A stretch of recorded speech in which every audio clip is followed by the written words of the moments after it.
Hey friends, it's Kelly. Thanks for joining me. I am back with a new layout for the Cut Shop. Today I'm going to be using two cut files. I'm going to be using the Washi Love cut file and the Follow Your Heart cut file. I don't have a Cricut Design Space tutorial for this video because I really didn't do anything extra special with the cut files. I just sliced out the images from the Washi Love cut file that I was wanting to use, copied and pasted them so I had two of each design, and then sized them to 11.5 and positioned them on the cutting mat so they would cut in those areas on that pattern paper from the Chamel Little by Little collection. I wanted each washi strip to be a different color. Now I'm just figuring out the spacing on the white cardstock background, just figuring out how far apart I want those washi strips to be from each other. I'm going to use the Follow Your Heart cut file as a template for some hand stitching, so I wanted to make sure that they were positioned in a way that the heart covered a majority of the washi strips. The washi strips kept sliding and slipping as I was trying to figure out where I wanted that heart placement to be. So I'm just going to add a little bit of adhesive to the ends of each of those washi strips to adhere them down to the paper just lightly so that way they don't slide and shift as I'm trying to figure out the spacing in between them. And I'm going to adhere them to the paper in the same design as they were on the pattern paper. So starting with the red at the top, and then I'm going to finish with that navy blue color at the bottom. When I was positioning the strips on the cutting mat, I positioned this one that I have in my hand right now just a little too far down. So it had a little bit of that navy blue mixed in with it, and I didn't want them to mix together. I wanted each of the strips to be its own individual color. So I just trimmed off a little bit of that navy blue that was showing on that washi strip. There I was showing you the photo that I'm going to be using, and I'll talk about that a little bit more later on in the video. My original thought for this layout was to position the photo in the smallest heart and just cut it out so it was a heart shape also, but the photo didn't fit really well within that shape. So I decided just to forget that idea, and I'm just going to position the photo to the right of the heart.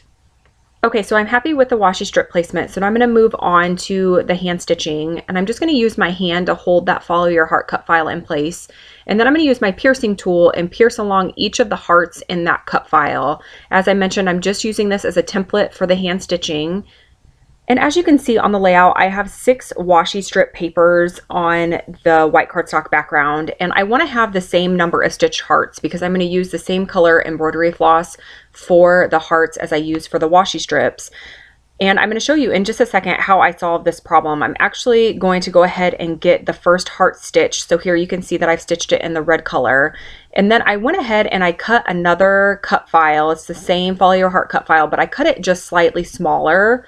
And I'm going to lay it within that first heart that I've stitched to add a couple more rows of stitching so that way I have the same number of hearts as I do washi strips. So I'm going to go ahead and get those remaining holes pierced on the paper, and then in just a second here you're going to see the final product. So I have all of the rows of stitching completed. I did not have any of that navy color thread, and I thought that it might be a little too dark to position in the center of those hearts. So I ended up just using white thread for the smallest heart in the center. So now it's time to start working on the title and getting the layers behind my photo. All of the ephemera pieces that I use for this layout are from the Chamel Little by Little collection. So I'm just working on getting a few things positioned behind the photo. I am going to use one of the 3x4 cards from one of the cut apart sheets as another layer. And that word memories that you saw on the layout is going to be part of my title. And that's actually a word from Heidi Swapp, and it's really pretty. It's reflective and almost has a foiled appearance to it. It's this really shiny silver color. Okay, so it takes me just a little bit to get all the layers behind the photo just as I am wanting them. So while I'm working on that, I'll go ahead and talk about the photo. This photo was taken in 2014, and when I was going through my photos trying to find something to use for this layout, I thought it worked perfectly because the colors in the photo matched the colors in those washi strips really, really well. But as I was looking at the photo, I started to get really sentimental as I was looking at it, and it really brought back a lot of memories for me. Just this little snapshot of us walking home from school one day. Aiden has this oversized book bag on, and he has a PU written on his hand for pickup, and I was just thinking about how much things have changed in just these few short years. He no longer goes to this school, so we're not within walking distance of the school anymore, and he's grown into his book bag now. And I'm getting ready to start the Allie Edwards Week in the Life project. And as I'm prepping for that, it's really had me looking at my photos just a little bit differently and kind of looking at the small details within the photo. So I really just was feeling all the feelings with this photo. And normally I don't get too sentimental when I'm scrapbooking, but I think just getting ready to start that project has really had me looking at the big picture within the photo and then also focusing on the small details within the photo. So I don't know if that really makes a whole lot of sense to you, but I just found so many things within this photo that just are different now and have changed. And I think that that's a big reason why a lot of us scrapbook and a lot of us take time to document these memories, is because things change so quickly. So I'm really excited about getting ready to start that project. My kit is on the way and I need to pick a week that's going to work well, because I want to pick a week that's fairly typical for us, so that way I can get a true sense of what our day-to-day life is like within any given week. And I'm sorry, I know this was a lot of rambling, but that is just kind of where my head's at right now as I'm going through my photos and thinking about that upcoming project. So let's go ahead and get back to the layout that I am actually working on. So I created a small cluster to the bottom right of the photo, again using ephemera pieces from the Chamel Little by Little collection. I have the word memories adhered down to the layout, and then I've added this word happy, and that is actually from the Pink Paisley C'est La Vie collection. They are mirror words, so they are reflective also, just like the word memories. I got it down and wasn't really sure if I liked it, so I went ahead and pulled it back up, but I am going to use that as part of the title, so it will come back in just a little bit. I also added one of the Chamel Little by Little wood buttons to the center of that camera, and then I placed a clip on the top right hand side of the photo. It's a pink clip by Heidi Swap and it says Bliss.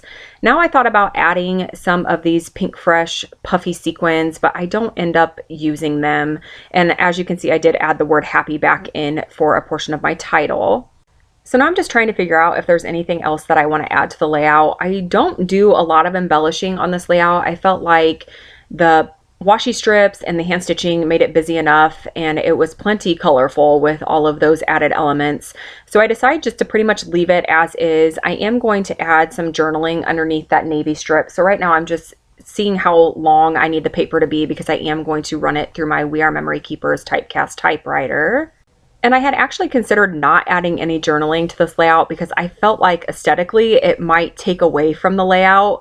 But because I was feeling so sentimental about the layout, I felt like I really needed to add in how I was feeling and what details I was pulling from the photos.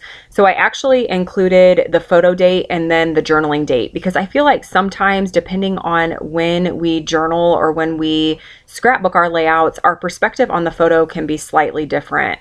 So I wanted to make sure that I included when the journaling actually happened for this layout. So that's it. These are the still shots. Make sure you head over to the Cut Shop to take a look at all of the cut files that are available, and I will be back again soon with another layout, another process video. As always, thank you so much for watching.